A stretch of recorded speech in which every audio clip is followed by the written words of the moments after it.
Hey, is Okay. now a good time to transition? Yeah. Yeah. Okay. We are right at the time at the end of our icebreakers. We'll be starting the presentation soon. This is the kind of basic agenda for tonight. Presentations will be from about 6:15 to 7:45. Each presenter will have about 15 minutes to a half an hour. Well, they'll have a half an hour to make their presentations, and then there'll be a brief Q&A at the end of their session. So as they're going along doing their presentations, start dropping your questions that you may have in the chat. We'll collect them and ask them at the end of their presentations. And then at 7:45, we will do the raffle for the Rosenfield books and wrap up. So just as a quick reminder to people that are new here, we are PhillyCHI. Next slide. We are a local interdisciplinary group that is under the umbrella of the ACM-SIGCHI group of Philadelphia. We are a group committed to advancing UX as a professional discipline and to strengthen our community here in Philadelphia with regular educational programming, networking opportunities, and yeah, we are dedicated to our work, and we obviously implicitly support a safe and positive environment for everybody. So if you see anything, hear anything that makes you or anyone else uncomfortable, please notify us right away, and we will make sure to address it. And I will hand it over to Hannah, our mentorship and volunteer coordinator for our upcoming events. All right. Hi, everyone. I'm Hannah. So if you joined our recent UX meetup on Thursday, thanks so much for coming out. It was really great to meet members from AIGA and Accessibility Philly as well. So looking ahead, we do have our niche specialties panel coming up soon. So this will be a very exciting panel featuring industry professionals across like a wide range of UX disciplines like conversation design, service design, content design. You definitely don't want to miss it. So definitely stay tuned for more details. We're also finishing up planning for our annual holiday party in December. So also keep an eye out for information on that coming soon. So thank you so much to our sponsors, Bentley Systems and Rosenfeld Media. So a little bit more about Rosenfeld. They're an incredible publishing company that produces some of the best UX books for both professionals and UX enthusiasts. Some of their most popular books are like the User Experience Team of One and Service Design. So we're so lucky to have them as a sponsor. And as a thank you to our amazing UX community, we'll be giving away 3 Rosenfeld Media ebooks. So definitely stay until the end of today's presentation for your chance to win one of these awesome books. So yeah, thank you.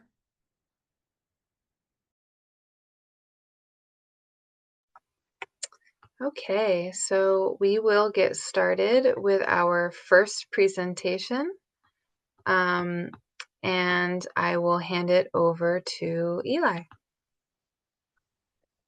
Hello, everybody. I'm going to share my screen in 1 second.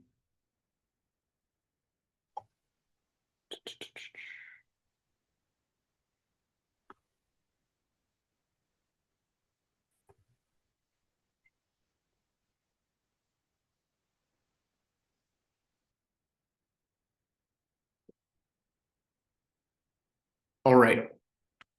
Hoping that you guys can see this. Everything works. Give me a nod. Yes, it is working on my end. Perfect. Well, my name is Eli Epperson, and I want to thank PhillyCHI for the opportunity to present my work to you all. So I want to set the stage for this presentation. Imagine that you are a Philadelphian and you've just arrived in a foreign country, in a new city, in a new country, you've never been there before, and you have been tasked with understanding the city government, but more specifically, how the city was able to design a government service tool that has been able to serve 5 million people successfully, and a tool that your own home country, the United States, has not been able to design successfully. So this was my experience in Mexico City a few years ago, and despite the fact that there were some familiar places in Mexico City when I arrived, like Benjamin Franklin Avenue. Yes, I did bring my John shirt to Mexico City, and even an intersection of a Philadelphia street and a Pennsylvania street. I realized that when I arrived in Mexico City, it was a very, very big, chaotic place. And I was going to have to get creative about orienting myself in this new place. So in this presentation, I'm going to describe how to orient yourself to a new city and a new government, and also share 3 key lessons on government service design. Okay, first I'm going to give a little bit of a background on myself. So I was born and raised here in Northwest Philly. I credit a lot of my interest in service, in design, to being on my robotics team in high school. Then after that, I studied electrical engineering and computer science. I realized during that time I didn't want to be an engineer per se, but I really liked talking about technology, learning about it, reading about it. And so I ended up working in patent law for 4 years in Silicon Valley, writing patent applications. And then I realized that also wasn't for me. And it sounds a little silly, but I asked myself, who knows me better than the YouTube algorithm? And I looked at all the videos that I watched in the last few years, and a lot of them had to do with cities and technology, public transit, government services. So I realized there was this whole field of urban innovation that I had no idea about. And so I decided to go back to grad school, and I studied city planning at MIT. I graduated last year. And while I was there, I discovered service design. And that's what I'm going to present to you all today, government service design. Also, while I was at MIT, I wrote my thesis on workforce development in the life sciences here in Philly. And I currently work at a nonprofit that works to grow the life sciences industry here in Philly. And it's an economic development nonprofit called Keystone Life Sci Collaborative. And I will be working there until the end of this month when my fellowship ends. And then I will be working on a co-design project to co-design a mentorship program for Philadelphia high school students, specifically for the life sciences. Okay, that's a little bit about me. So now let me tell you a little bit about the GovLab. The GovLab was where my research was based and located. So quick story about the GovLab. I arrive for an orientation with the GovLab, and the project manager for this fellowship that I'm about to tell you about says, here at the GovLab, we're not interested in government innovation. And that was shocking to me because I was there because I'm interested in technology and cities, and I was like, am I in the right place? And he says, government innovation, yeah, that can be technology in government, but here at the GovLab, we're interested in governance innovation. And so governance innovation is all about how do you make the government more accountable, more responsive, and more transparent. I like to boil it down to innovation not for innovation's sake, but as a way to improve residents' relationship with the government. So I wanted to share this, and this is a lens through which I saw this project, and one that I still see a lot of my work through. Okay, so the goal of my project, this case study, was to create a resource that can help government service designers anywhere in the world to understand the successes and challenges of Mexico City's very successful Office of Innovation. And the method that I used to create this case study was 3 months on site in Mexico City. I was based out of the innovation office, which is shown here on the left. And it was located in Mexico City's historic center. You can see that on the map on the right. And I conducted 9 interviews in Spanish and English with government employees from product design, engineering, permitting and service design, and legal. Okay, so let me explain the problem with Mexico City's government services before the Innovation Office.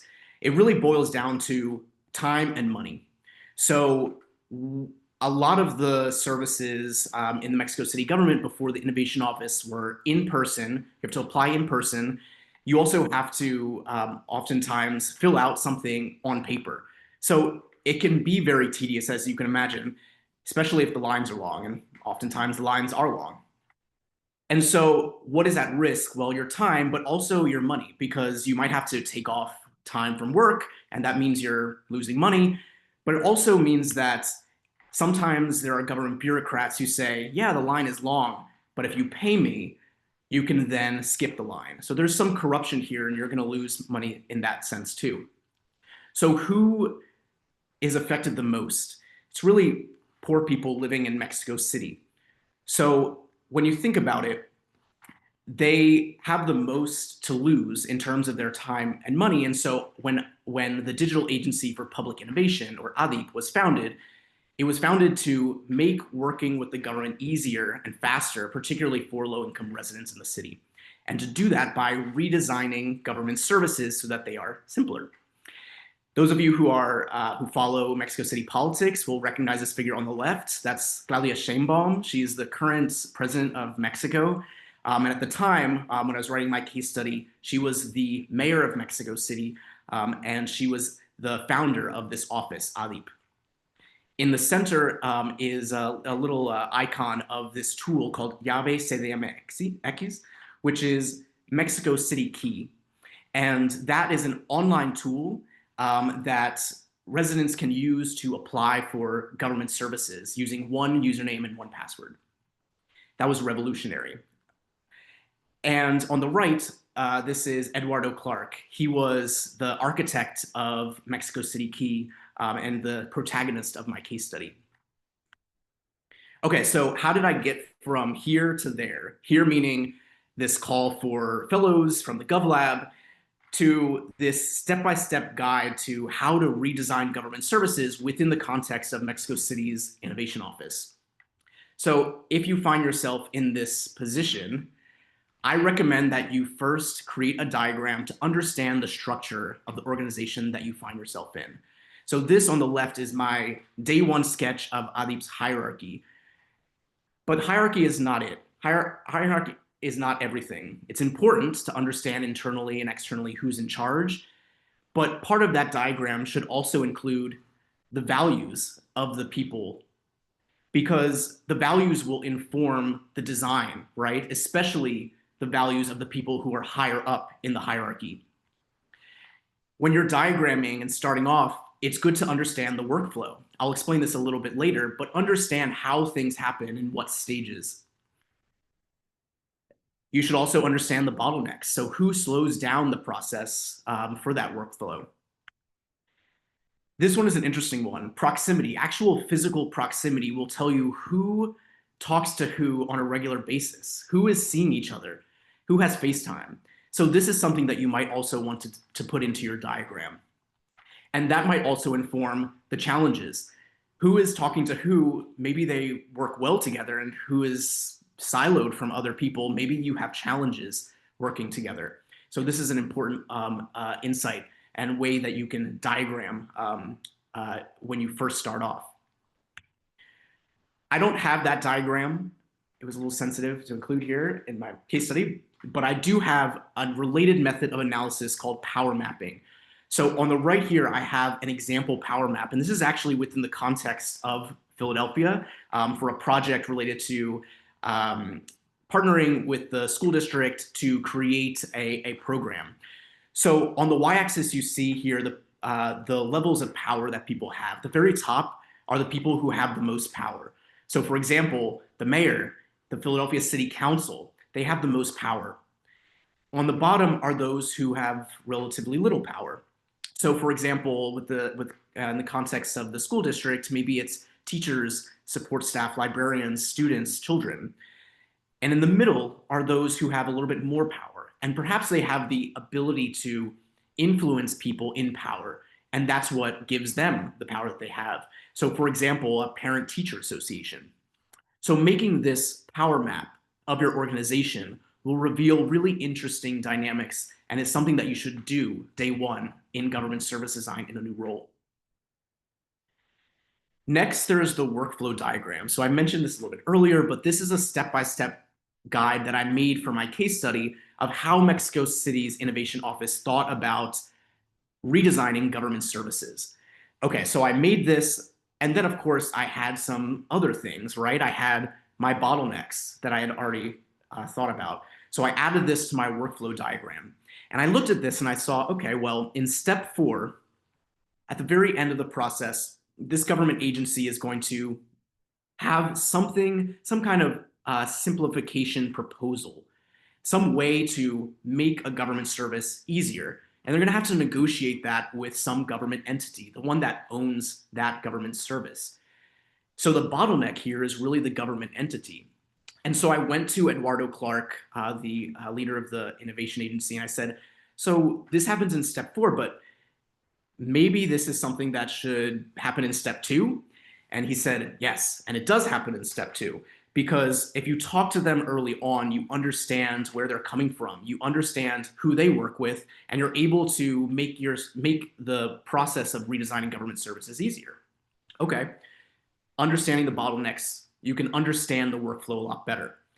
Okay, so I came to Eduardo Clark. I was feeling pretty good because I had this insight. He told me this is exactly how it happened. So I said, okay, well, in step 3, the legal department is needed. They have to draft this, the innovation agency has to draft a simplification proposal, and then they work with the legal department to figure out, is it legal? How do you actually simplify things within the context of the law? And I said, well, doesn't it make sense for you to bring them in earlier, just like you brought in the government entities earlier?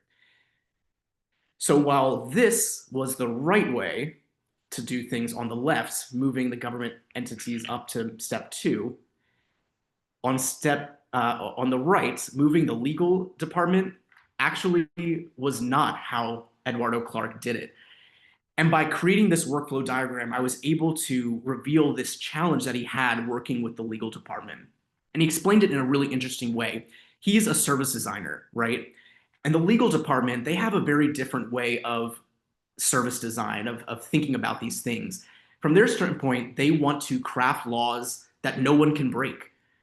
But when it comes to Eduardo Clark as a service designer, he understands that if you make a government process so difficult that nobody can break it, it also means that people might not have the ability to actually get that government service. There are so many hoops to jump through that the service then becomes not as useful. And so this was a big insight. From his standpoint, he would rather have, this government service that maybe 99% of people cannot exploit. And maybe there is that 1% of people that can get around the system and exploit it.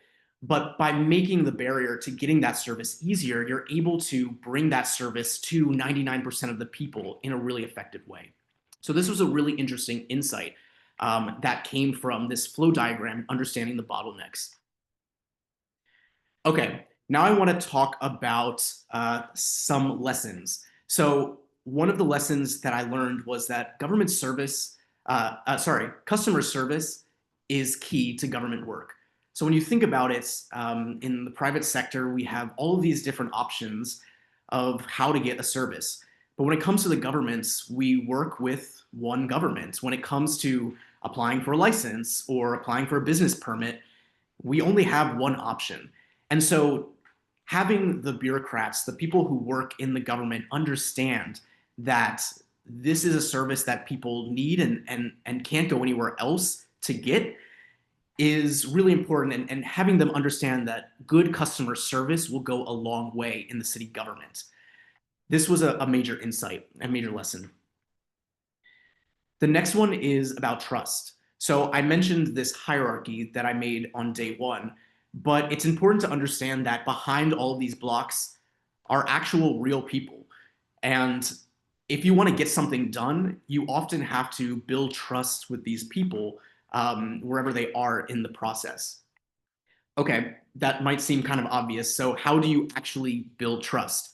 One of the ways that I think about it is through the lens of a negotiation framework called mutual gains. It's got to be good for you and great for me, or at least good for you and good for me. So when you set up a situation when you're talking to somebody, maybe another government entity, and you're talking about how this is going to make their life easier, it's going to be less paperwork for them to do, it's good for them, and it's good for you as the service designer because the end goal is somebody is going to have an easier time getting that service. So mutual gains can build trust. Also, finding out what motivates people. Oftentimes, what I heard over and over in my case study was that people worked at Adip, at the innovation agency, because they felt like they were making an impact in people's lives. They felt that they were really doing something to make it easier to get some government service for especially the people who need them the most. And that motivated them. And that's good to know to build trust. And then, of course, there's reminding others that we're all working towards a common goal, right? If we are all working in the city government, maybe we all are motivated by the fact that at the end of the day, we're improving the experience for residents. And understanding that commonality can build trust. And then the last lesson that I want to talk about is about power. So I'll tell a quick story that Eduardo Clark told me. He said that when he was thinking about government services to redesign, he noticed that in Mexico City at that time, in order to get a liquor license at a restaurant, you had to apply and get approval from the borough, not the Mexico City government at large, but the borough in which your restaurant is. And oftentimes what happened was the borough would say, yeah, you can get this liquor license, but I'm going to need something in return, a kickback, some corruption in the system. And so Eduardo Clark realized that this was a problem, but he didn't have power over the boroughs in Mexico City. So he tried to think about how he can kind of make this service design possible. So let's think about it from a power mapping standpoint. So here the arrows show, the thickness of the arrows show who has power over the person that the arrow points to. So in this case, the borough has a lot of power over the applicants. They're able to basically delay their application until they get a bribe. And you see that there are other agencies here, like ADIP in the legal department, that don't have as much power over the boroughs. But notice here, the Chamber of Commerce actually does have some power over the borough. It has some power over Mexico City's mayor in terms of the Mexico City mayor and the borough. They want to improve the business climate of the city.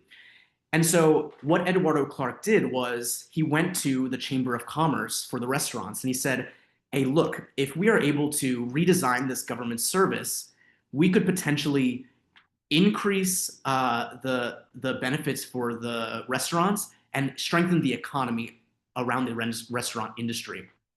And by going to the Chamber of Commerce first, he was able to get in their buy-in, and then they were able to convince the mayor that this was a good service design. And so what Eduardo Clark came up with was actually a really interesting and brilliant service, I guess, redesign, which was when an applicant now applied for a liquor license, they would get that liquor license automatically. And then afterwards, the borough would have the opportunity to review that liquor license and decide whether it was maybe not done right and then reject that license. So effectively, Eduardo Clark was able to use this power structure to then take the power away from the borough and give it back to the applicants so that their lives were easier when they were applying for a liquor license. And in the end, this is only really possible when you understand the power dynamics at play here. And one of the things that Eduardo Clark told me over and over again is that when it comes to innovation in a city, especially a big city like Mexico City, you sometimes have to drive innovation from the top. You have to have this great idea, yes, but you also have to go to some government entity, maybe the borough, and say, look, it's not me, it's the mayor. If you're not interested in how to do this, if you don't think this is the right way, don't take it up with me. I'm just the bureaucrat. Take it up with the mayor. And through this method of being able to convince the right people and understand the power structures at play, Eduardo Clark was able to drive innovation from the top. So those are some tools and some lessons. This was a very quick summary of a 6,000 word case study that I wrote on this topic. If you don't have time to read a 6,000 word case study or put it into ChatGPT, Instead, you can read this article that I wrote on Medium, less than a 10-minute read that covers the major points that I talk about in my case study, redesigning government services in Mexico City. So thank you all for being here and for the opportunity to talk to you all about this project, and happy to take questions. Yay, thank you Incredible. so much.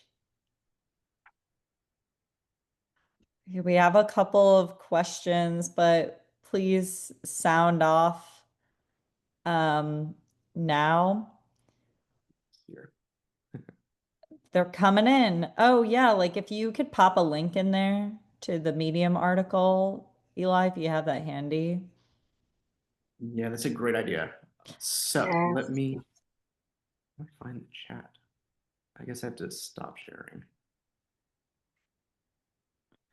Or actually, sorry, you can give it later. I forgot that we have like actual questions that we need you to answer for. So Well, luckily I have it, so I'm going to send it right now. our first question is from our board. Jamie asks, this reminds me a lot of radical participatory design. Is this a methodology that you saw or used in this case study? And maybe, to pair with that, how did you decide which methods to use? Okay, so radical participatory design. That sounds really interesting. I'm not familiar with it. If you want to put in the chat a little bit more about it, that sounds really interesting. Radical to me sounds like going outside of the system rather than working within the system. So I'll give a little bit of the context here. When the Innovation Office in Mexico City was founded, it was really at a politically advantageous time. They realized that a lot of government officials, whatever party they were from, actually really wanted to make government easier and more transparent and more accountable and more responsive. And so Adib actually the Innovation Office had this really broad legal mandate to redesign government services. So I might say it's not maybe radical in the sense that they had a really well-defined legal basis. And one of the things that I guess I'll tease now that I thought was really interesting, but maybe is an interesting thing because I'm coming from a legal background, was that the Innovation Office actually had more power than they needed. And that was something that I learned in my case study when I was interviewing Eduardo Clark, and I was like shocked that he said that. And I literally went back to him and I was like, asked him some follow-up questions. And at the end of that interview, it became clear that he wasn't going to say what he meant by he had more power than he actually needed. And so at that point, my role was to use my legal background and actually read the laws and figure out like what specific parts of these laws do I actually think gave him too much power. And then in a follow-up interview, I asked him those questions and he opened up. And I think that he was always going to tell me those things, but he's the kind of person who wanted me to figure it out for myself. So in terms of other methodologies, I would say that nothing like comes to mind at this moment. But I was part of a group of, I think, three other fellows, and so we were all talking about government service design within each of our separate contexts, which were in different countries around the world. So really, I would say that like being in conversation with other government service designers or people who are interested in this is really beneficial. Oh, thank you for that. Radical participatory design. I'm gonna copy this. Cool. You have a ton of questions here, so feel free to answer any that we don't get to, but I think we have time for, I think we have time at least for one more question. And this comes from Hannah Strayline. How has working on service design for the government been different from your experiences with private businesses? Okay. I would say that, so my experience with private business is working in law firms, um, where honestly, I think that working in law firms, like you're able to get things done mainly through politics as well. Like you have to know the right person, you have to kind of like show that. So I'd say it's actually like very similar. Um, what's maybe different about the government is that you really have to know like which levers. Like the government, like there are a lot of different ways to like do things in the government because there are a lot of laws.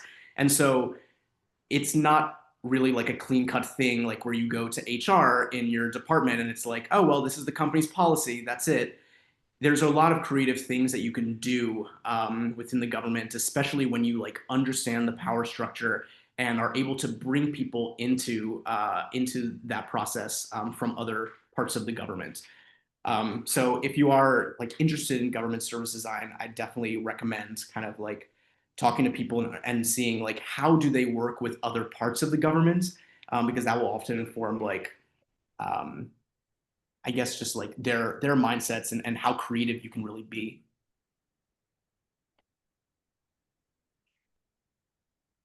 Okay, awesome. So, All right, so thank you so much, Eli. It's time for our other presentation, but yeah, once again, you got a lot of comments here, so feel free to respond to those. yes, please definitely go through if you'd like and respond individually to each question in the chat. There's a couple if you scroll up. I'm sure we'd all love to hear the answers if you want to respond publicly, or you can message them independently if you want. And okay, so we're going to move on just for time's sake to our second group. So if our second group could come up and start to present, that is, I believe, Cynthia. Great. Is that working? And Kate. Yes, that's working. Beautiful. Awesome. All right. So I'll go ahead and jump in. So hi, I'm Cindy Zastudil. I'm excited to present our project alongside Kate, helping or homogenizing GenAI as a design partner to pre-service SLPs for just-in-time programming of AAC. I know that's a lot of acronyms that people may or may not know, and we will get into that when Kate gets into the background of our project. But this project was focused on designing and developing an augmentative and alternative communication device, which better supports novices who use them. And it was a collaboration between the Temple HCI Lab and the University of Arkansas Department of Communication Sciences and Disorders. So this work is part of ongoing research in the Temple HCI Lab, which is going to be presented at the ACM Assets Conference, which is under the SIGCHI interest group. Assets is a conference for presenting research on the design, evaluation, use, and education related to people for computing for people with disabilities and older adults. And so we'll be presenting the design and evaluation aspects of our project today. So a little bit about me. I'm a PhD student and researcher in the Temple HCI Lab, and a little bit more background about the Temple HCI Lab. It has many research focuses, but what I spend a lot of time on in the lab is designing and developing more effective assistive technology, specifically assistive technology that's for people with complex communication needs. So I'll go ahead and hand it over to Kate for her to introduce herself and give you a bit more information about the background of our project. Hi, I'm Kate. I am the Director of Operations and also a research lead at Temple's HCI Lab, which is the Human Computer Interaction Lab. Yeah, I'm gonna just get right into it. Okay, so AAC is augmentative and alternative communication. So this is just kind of giving you a lowdown on the tech behind our project. And AAC encompasses all forms of communication besides verbal communication. So broadly, it helps individuals with complex communication needs to express their thoughts, needs, wants, and ideas. And AACs are typically used by SLPs, which are speech-language pathologists, and speech-language pathologists work to prevent, assess, diagnose, and treat speech, language, social communication, cognitive communication, and swallowing disorders in children and adults. And so here on the screen, we have one version of a AAC device. So this is called a grid display. And grid displays show symbols, which are often line drawings that don't as clearly reflect reference. And reference are like the object, concept, or activity to which the symbol refers. And displays them in isolation without maintaining the relationship between words in the real world. So we focused on another AAC tech, which is called VSDs, visual scene displays and hotspot circles. And using generative AI, we designed and developed an AAC prototype tool. Yeah. So this is what a visual scene display looks like. And this is a pre-existing VSD called a snap scene. And so visual scene displays use images with interactive hotspots embedded in them to directly connect language to real-world concepts, which are meaningful to the AAC user. So this differs from that previous example of a grid display by maintaining the natural relationship between objects and people. So in this scene, you can see the two girls playing with balls. So the context is not just a ball on its own, isolated. It's within the context of like how a kid would interact with the ball. So this is particularly effective for emergent communicators who are developing language skills.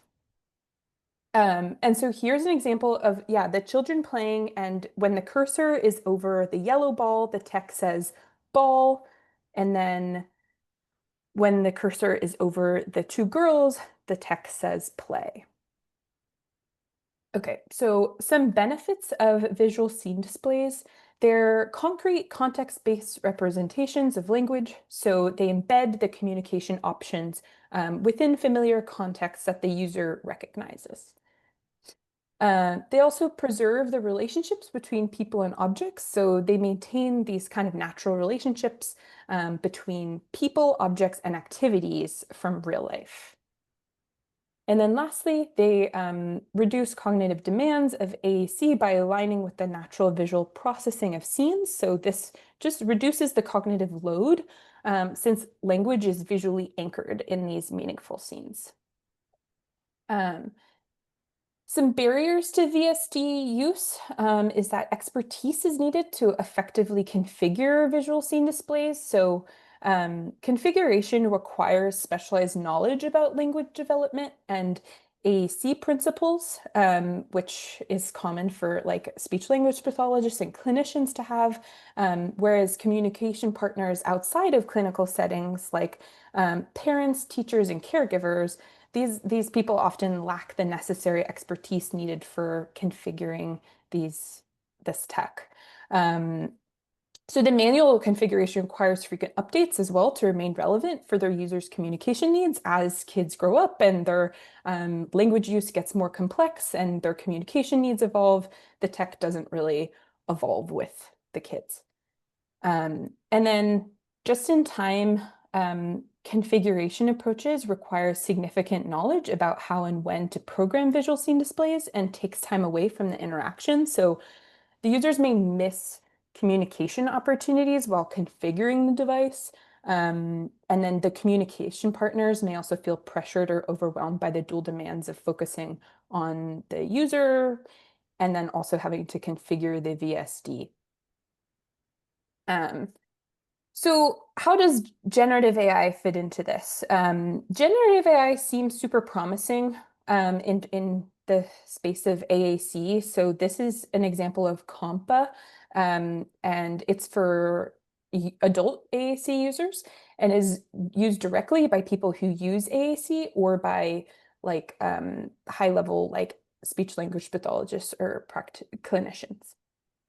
And then this next example is Quick Pick, and this is used for like emergent communicators. So typically children, and is used by highly trained speech-language pathologists. So GenAI has been extensively studied in the context of scaffolding novices generally.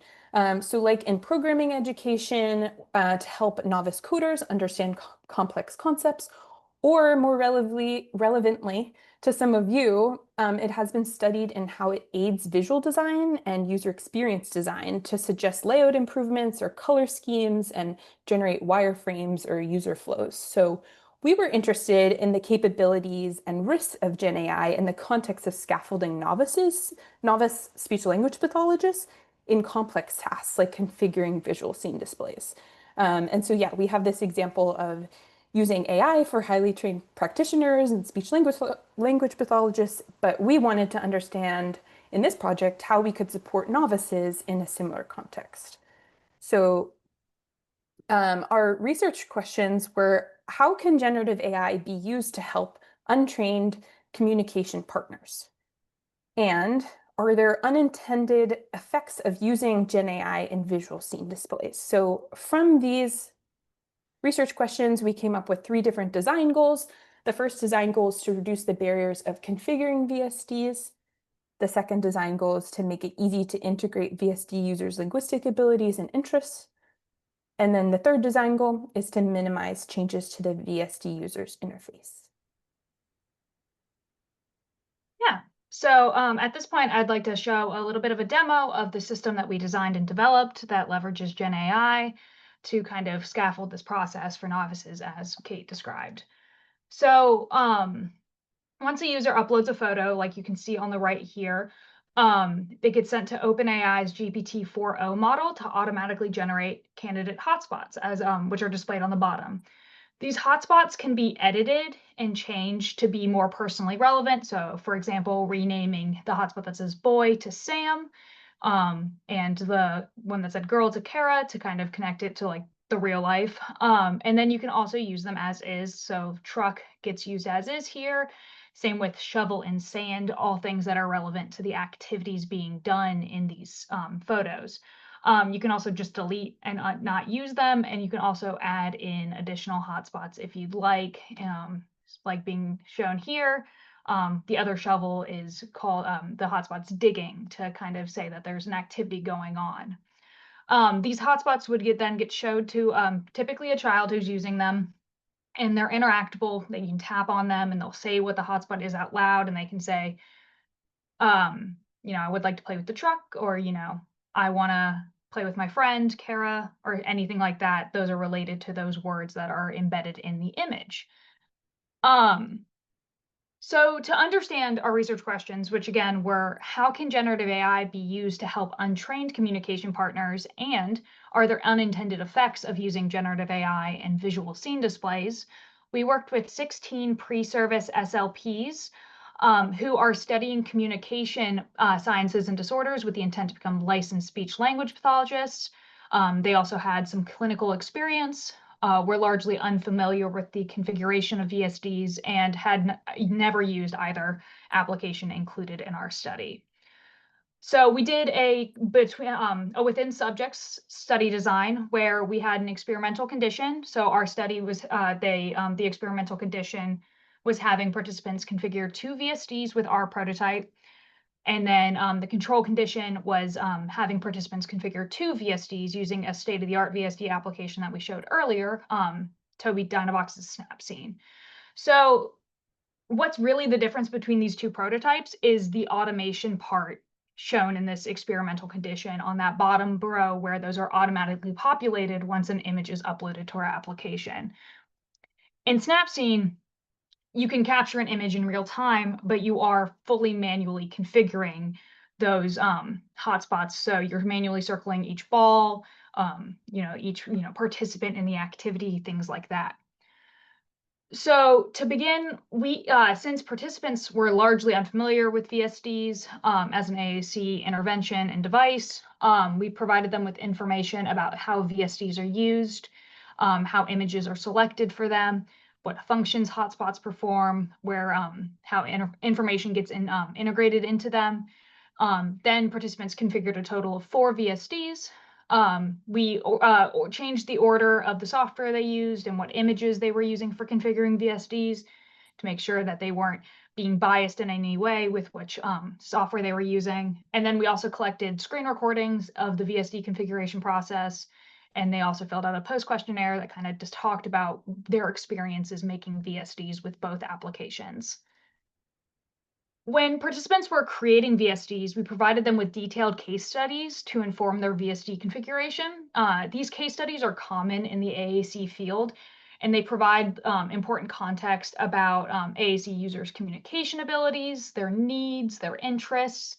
And this is especially relevant for when you're developing AAC devices for minimally verbal autistic children who are often the end users of these devices. So this case study reads, imagine you took this photo to create a VSD for the child in the yellow shirt. He is a 7-year-old on the autism spectrum. His goals in therapy are focused on building expressive and receptive single word vocabulary, as his parents and professionals estimate that he understands about 25 words and spontaneously communicates about 10 words. He loves all forms of vehicles and playing with his sister, Kara, also pictured. So in this case study, we get a bunch of information. We get where they're at with their communication abilities, what their special interests are. So maybe indicating that he may be particularly interested in the truck in the image versus maybe the shoveling, digging activity in the sand. That, you know, the girl in the image is Kara, his sister, which might be relevant for his communication, things like that.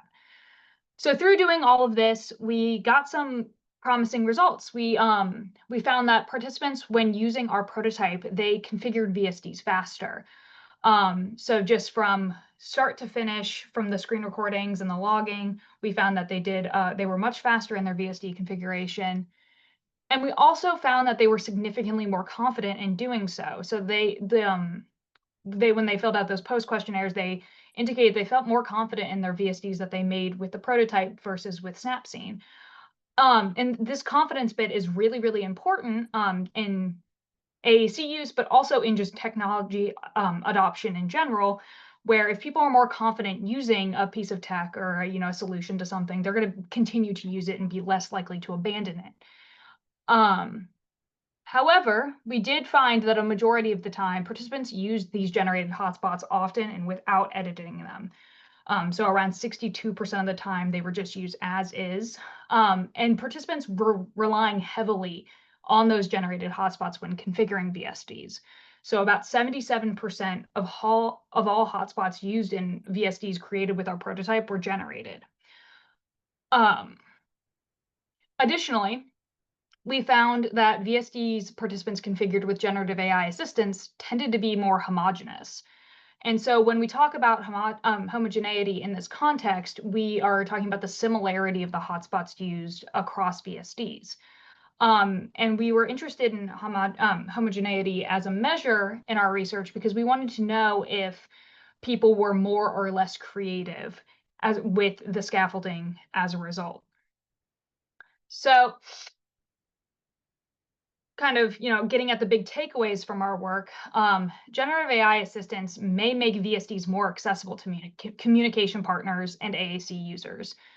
Revisiting some of those barriers we mentioned at the beginning of our presentation, specifically the expertise and time required to configure the VSDs, could be solved or is solved in part by an approach like the one we took by using generative AI as a design partner to scaffold novice usage of VSDs.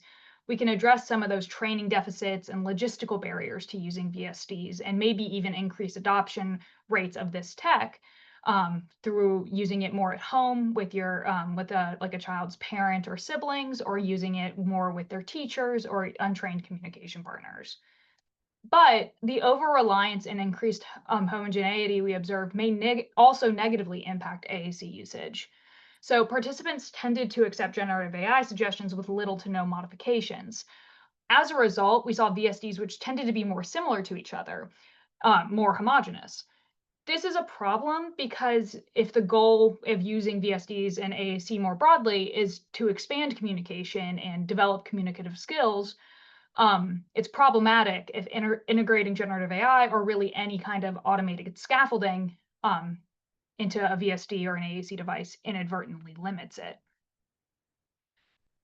So with these positive and negative impacts in mind, it's really necessary for designers, HCI experts, and SLPs and other clinicians to design and develop guardrails which foster less over-reliance, increase creativity in VSD configuration, and also maximize the benefits we saw, like those, the decreased time to configure, and also that increased confidence. And that's some of the future work that we're really excited about, is working with all of the above in terms of stakeholders to kind of develop these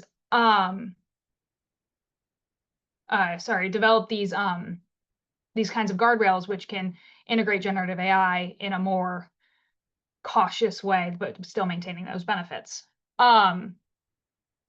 So yeah, we saw a mix of positive and negative impacts of using generative AI as a design partner, I think, as a lot of people are coming to find in, many different fields. And we've also identified a really exciting opportunity for interdisciplinary collaboration to design guardrails which mitigate these risks and maximize the benefits. If you're interested in reading the full paper, which is to appear at Assets next week, you can use the QR code on the left. Also, if you want to just learn more about the work that the Temple HCI lab is doing in this AAC space, Temple News recently published an article today, actually, about the work that we're doing in collaboration with other labs on campus and other universities. So you can check out that article on the right if you're interested. And then I think that's all we have. So take any questions.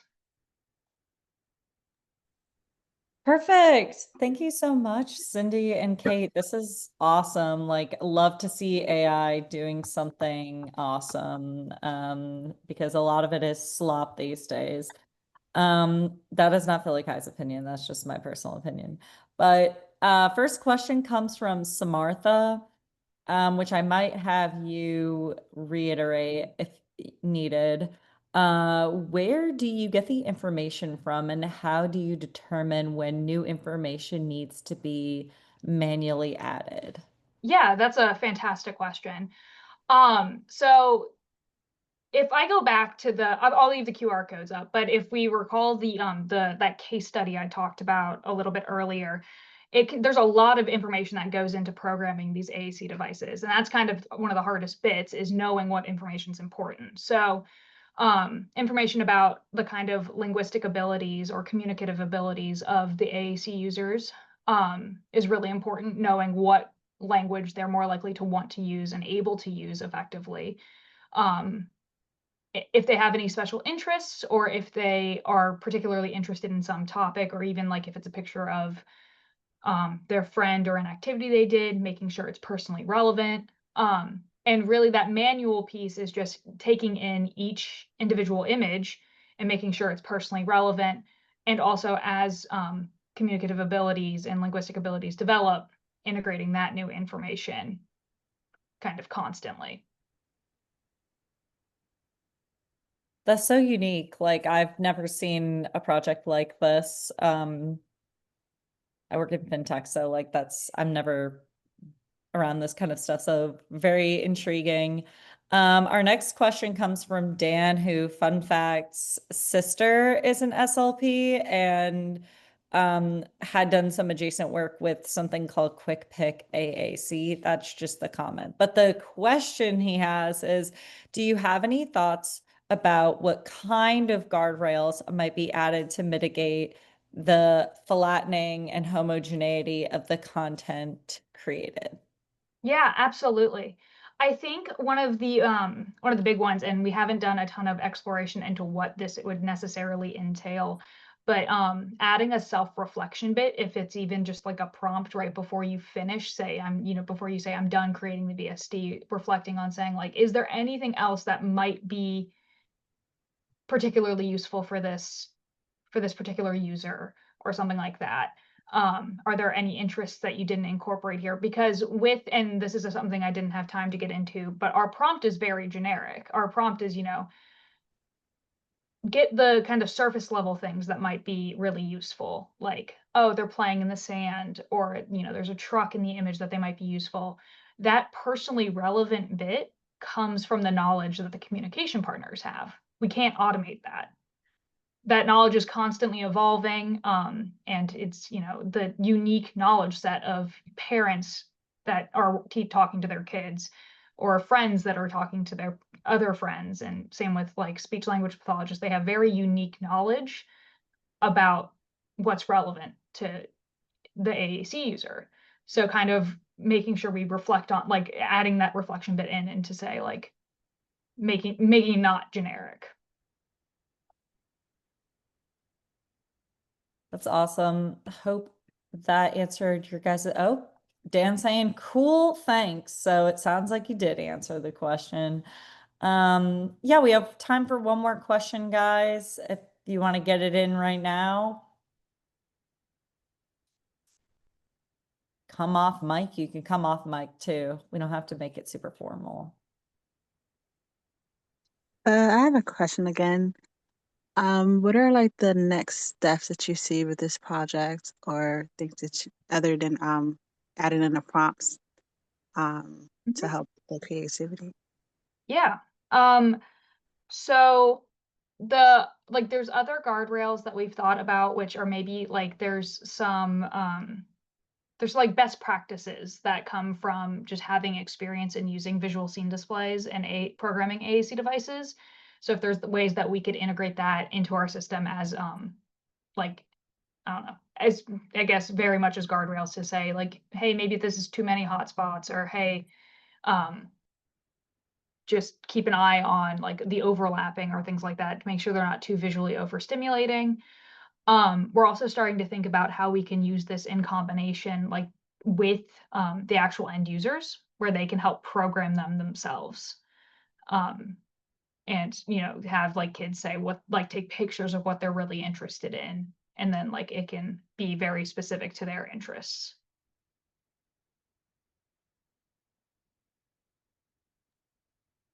That's so cool.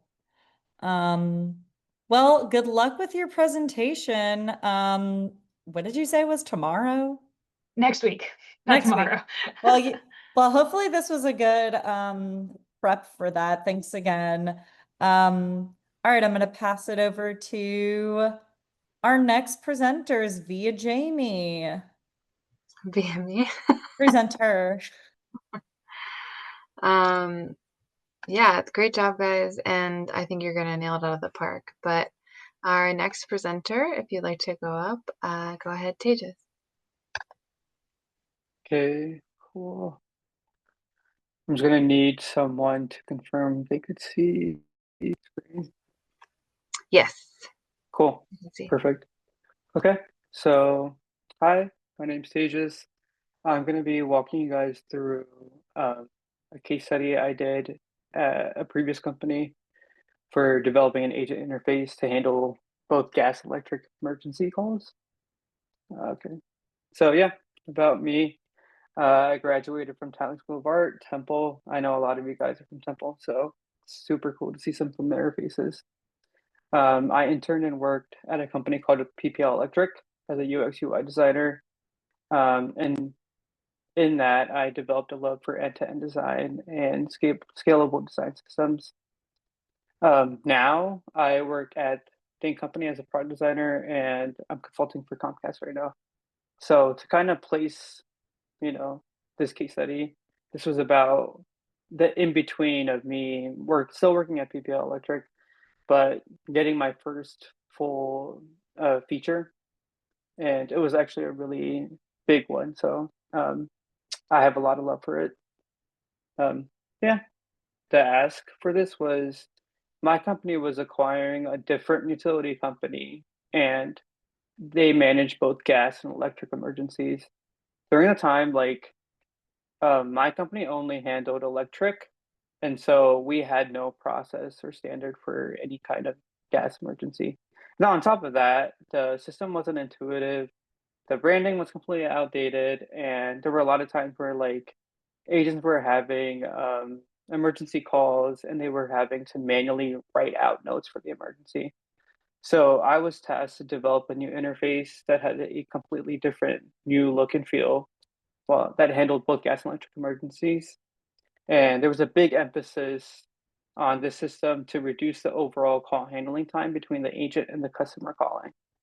And to emphasize that, I wanted to highlight like why that was needed. So imagine, you're doing your day to day, and then all of a sudden your lights go out. So to some, this could be like super minor. It could be just something that like someone just needs to call in and report.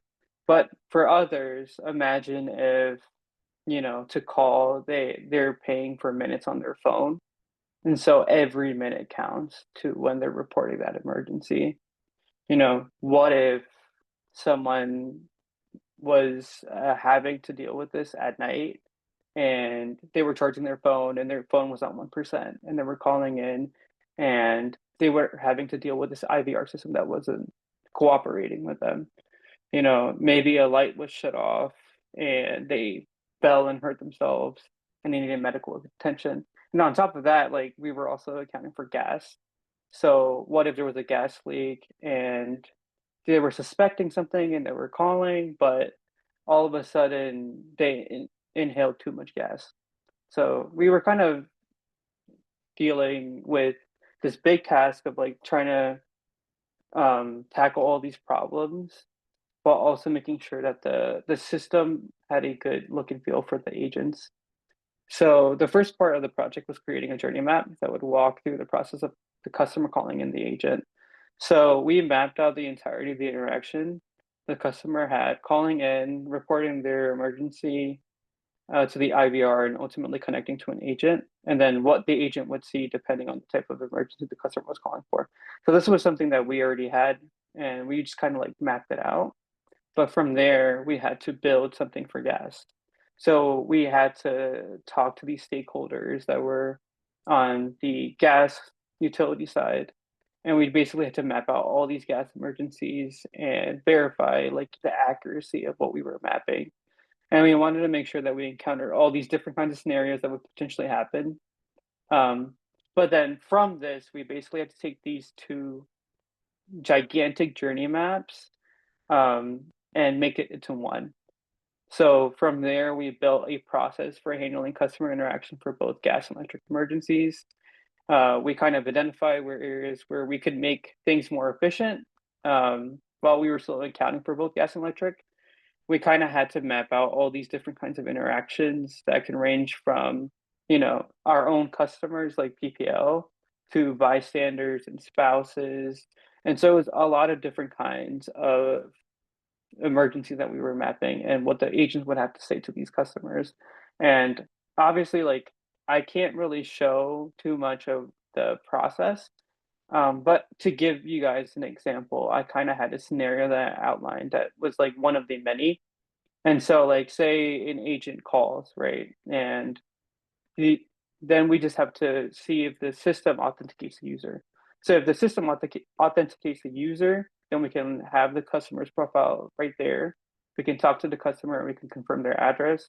We can confirm the type of emergency we were handling, and then like specifying what we needed to say to that customer. But like, what happens if that user wasn't authenticated?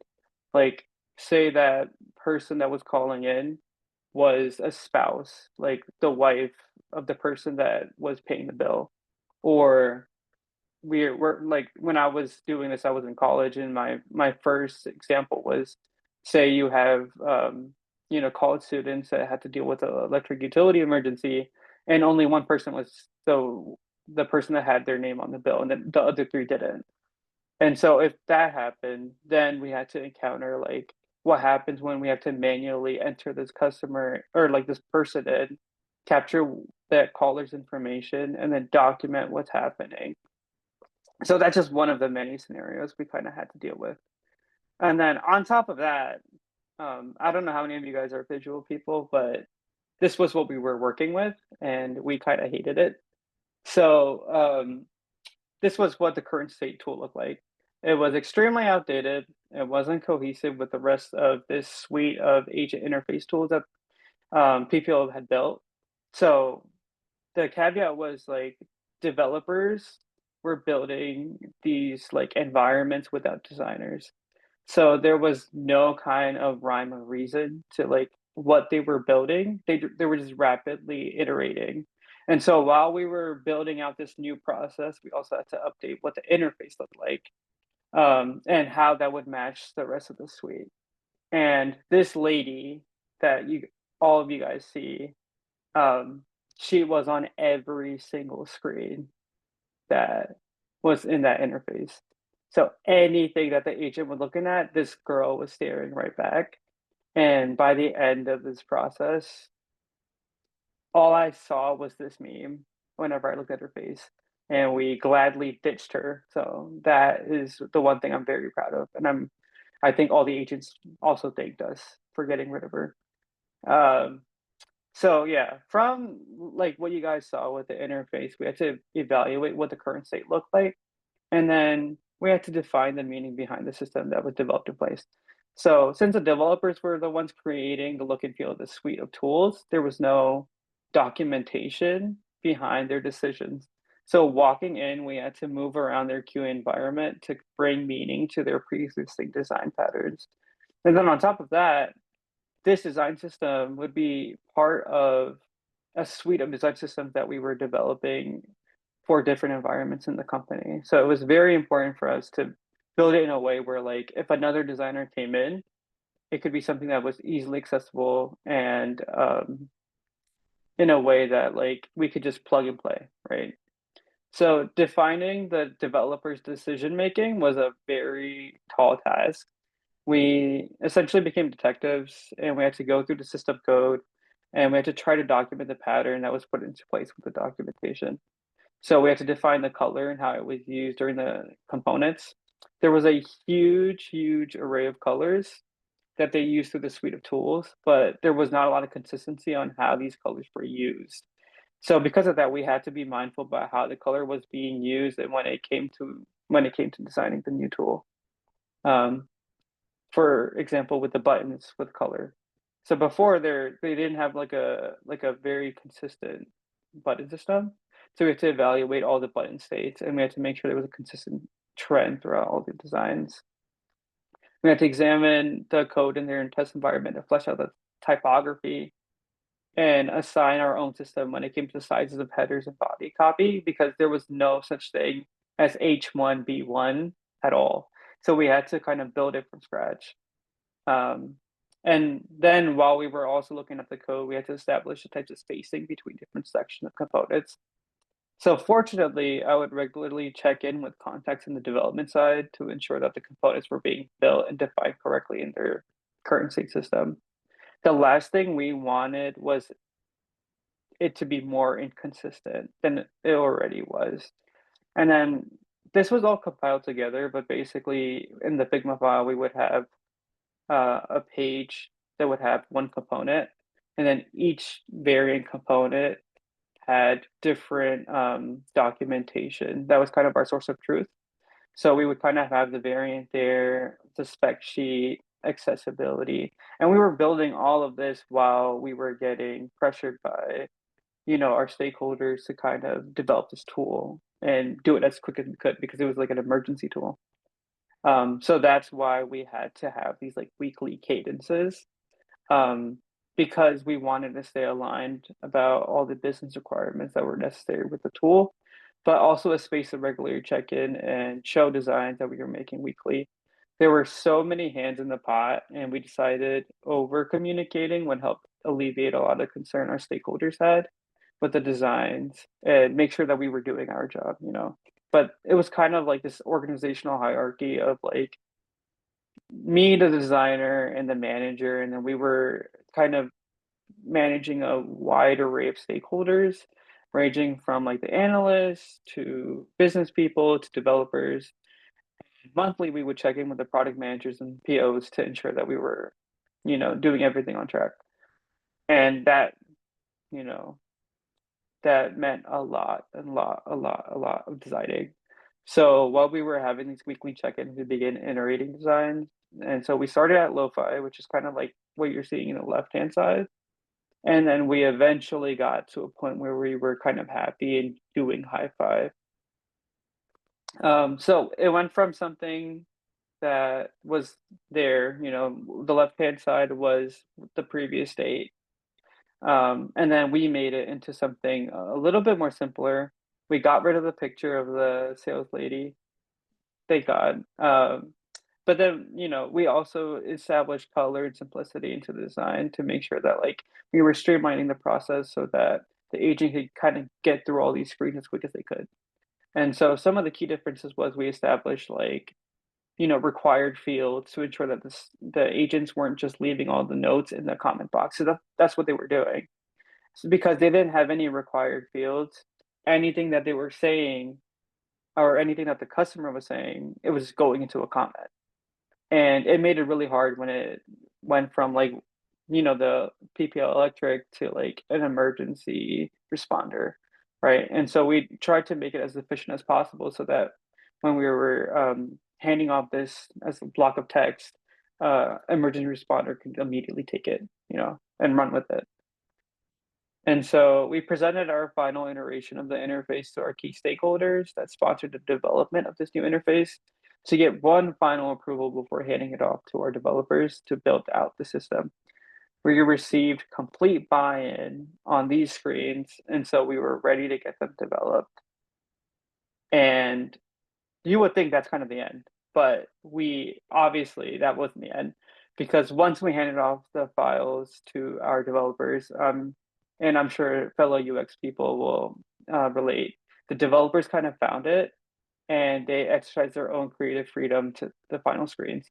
So fortunately, I had allies in my corner that were able to communicate to me how these screens were being created, and they weren't following any guidelines on color or typography, everything that we worked really hard on. But we were able to bring everyone into a Zoom call and communicate any questions about utilizing Figma and how the screen should look. So from that meeting, I developed a navigational interface in Figma for that handoff file that would communicate clearly what the screen would have, if there would be any conditional pop-ups, what the screens would start at, where the screens would stop, what the IVR system identified as our caller. We added navigational quick links and how to use Figma section in all our handoff files with developers after that miscommunication. And that's kind of like a big learning lesson for me, at least in design, where you could have a final handoff and everything could be going very smoothly, and then sometimes if you don't have allies in development, you won't know how that tool is going to get developed in the first place, and that could fall back on you because those stakeholders, those business people could come back and be like, this is not what I approved, right? So yeah, these were some of the roadblocks along the way. So there were a lot of moving goalposts in the interface requirements. There was a lot of mixed feedback. What screen should be retained within the flow? And a lot of that was just because, we were trying to make this efficient as possible, but still figure out what it absolutely needed to stay in the flow. There was an expedited timeline due to budget constraints. So everything was a fast follow. Something was on fire, even though everything is on fire. That's just how it is to corporate. There was miscommunication on what the MVP was within the interface. So sometimes the stakeholders had to align within themselves on the necessary information to present within the screens. And then obviously rogue development, developers not adhering to design decisions that were already made and approved of. But that's why it was really important that we had this level of allies, especially within the design team and all these other partners, and why it was so important to have those weekly cadences that we built. And from that, we developed an emergency response tool. So we built a visual identity, and design became one of the key partners for developing agent interfaces. And so doing so, we defined a visual identity for developers to reference for other tools. We reduced the total time of call. So building the efficient flow of navigating customer emergencies actually did help reduce the total time spent on the phone. And enhancing agent submissions. So the revised agent interface directly impacted the way agents reported information about emergencies and made it much more streamlined and concise. Yeah, thank you. I would happily take some questions.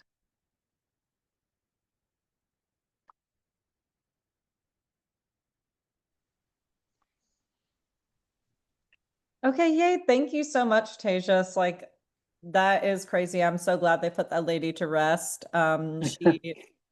She really was in the trenches. She did a great job.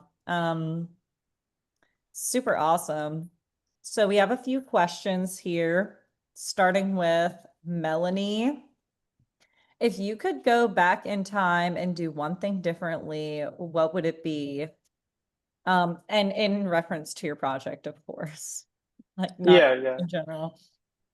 That's a tough question because I think the retrospectively, I think we did everything that we could at the time because everything was going as fast, so fast, and we were trying to like design for that like timeline. But I would say like if I had to go back, I would rely on that journey map a lot more. That was kind of shown earlier.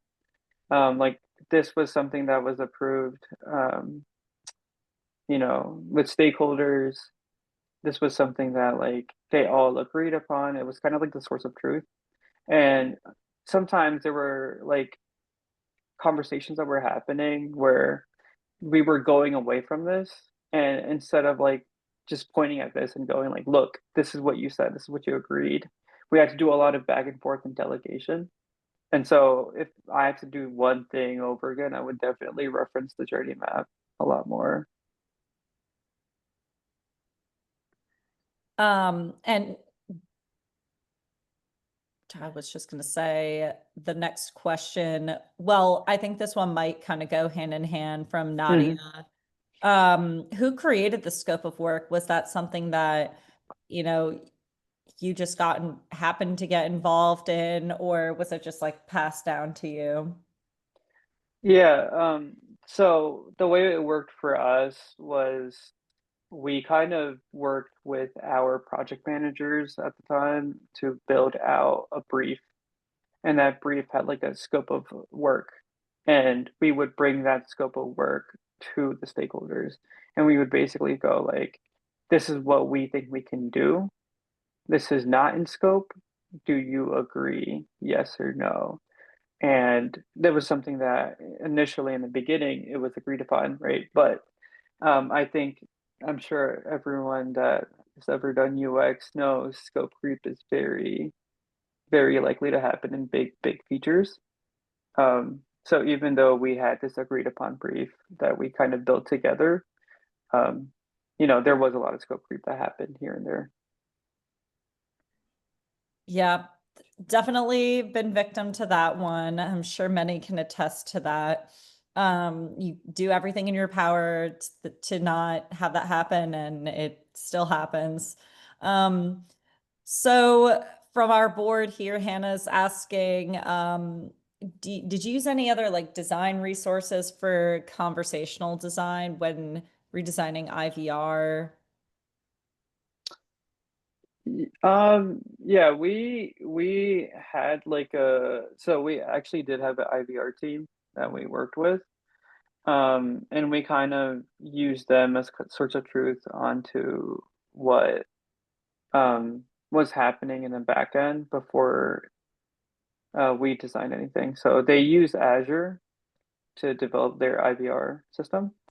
And so we would kind of like work with them and go like, oh, how would the IVR know this number was identified? Like, what would happen if the IVR did not identify this number? So I would say we did partially use Azure, but it was more so like they were using Azure and we were kind of like looking at it. But yeah, a lot of the design tools we used were actually it was just Miro, which yeah, PPL loved Miro. I don't anymore, but yeah, that's a big shout out. And then The Figma. tagging is still better than in FigJam. Sorry, I had to say that. Yeah, I have love for Miro, but I love FigJam a lot more. I mean, this presentation is literally made on Figma slides. So that says everything. But yeah, like if it's direct tools, it was very much just Miro and Figma. But for adjacent tools, it was like working with Azure.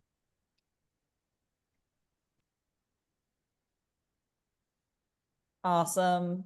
And sorry, just to Michael here, or no, not Michael, sorry, I can't read. I have trouble with my vision tonight.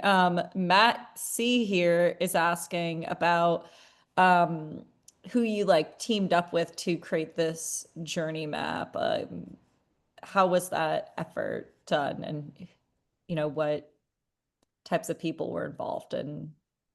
Yeah, yeah. So we had so we did make this journey map. We basically documented every single journey map that you see here. So electric, gas, and then the overall one. Um, we did work with analysts. We had subject matter experts, so we called them SMEs. And we would basically go on calls with SMEs and basically go, does this look right to you? Where would you go differently? How do you know that, like, where does this deviate, etc.? And a lot of times what happened was there was a lot of documentation, but it was all over the place. And so there was, again, no source of truth. And so because there was no source of truth, they wanted us to build it. So we kind of had to go around talking to a lot of people to kind of map this whole thing out. But we did work with analysts and business people.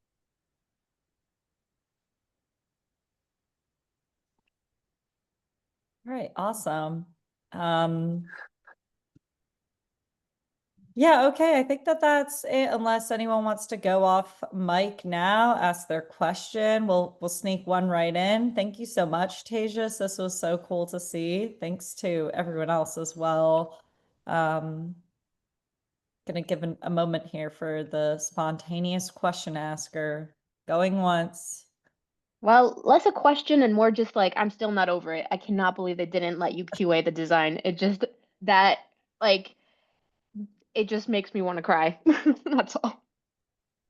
Yeah, yeah. The rogue development was so interesting because they didn't ever have a designer that like told them stuff.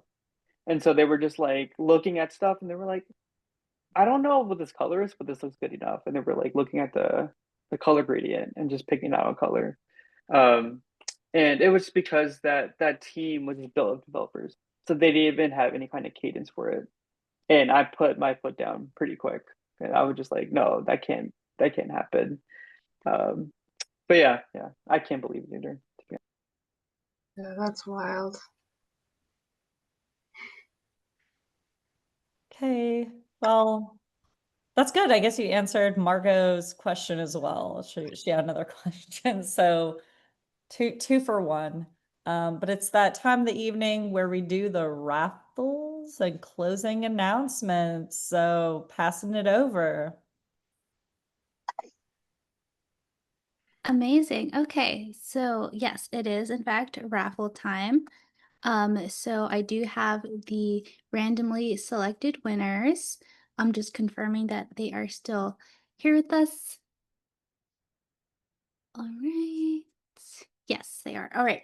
So the three winners of Rosenfeld ebooks tonight are Hannah Kim, Kevin M, and Kaylee S. So please private message me your emails. You can do so after the event as well. But yeah, congratulations. And yeah, thank you so much to the presenters tonight. You all did such an amazing job and we're super happy to have you. So thank you so much again. So we do have an Instagram, so definitely give us a follow on Instagram. You'll get latest updates on our upcoming events. We also have a website, PhillyCHI.org, and we have our online Discord community, and we'll send the link at the end. Yeah, any other closing remarks, Jamie, Casey? Nope, I don't have anything other than thank you so much to our presenters. It was really wonderful to see all your projects. Thank you guys in the comments for your really insightful questions and funny comments. I posted the Discord again and the website and the links as well as my own LinkedIn. You can follow me and also any of the other board members if they want to drop their socials. But yeah, thanks for another great event, everyone. Yeah, feel free to add us on LinkedIn if you see us around, ourselves as well. We have 2 more events this year, and then we start regular programming again, starts in January. So look out for that. We'll have a niche, for anyone who joined late, we'll have a niche specialists of UX panel in November and our holiday party in December. Come out. It's a great time. Yeah, thanks so much. And, you know, here to ask questions. Join our Discord, post about us on LinkedIn, you know, if you had a great time. We definitely appreciate the love. And definitely stay tuned for that event that we have in November coming up for the specialist, because I think we have some very exciting people possibly on the docket. So I'm very excited for that one. Yes. Thanks to the PhillyCHI board. Really appreciate it. Well, thanks, Nadia. Thank you. Yeah, thanks, guys. I'm not just saying that because I won the raffle. You can. It's totally up to you. Oh, and also, like, this is an announcement we'll make eventually, but if start thinking about the next year, if anyone has the mind to want to maybe apply for the board, maybe start thinking of that. We'll have a couple positions opening up next year, so think about it. Yeah, reach out. It's a fun time. Don't be shy.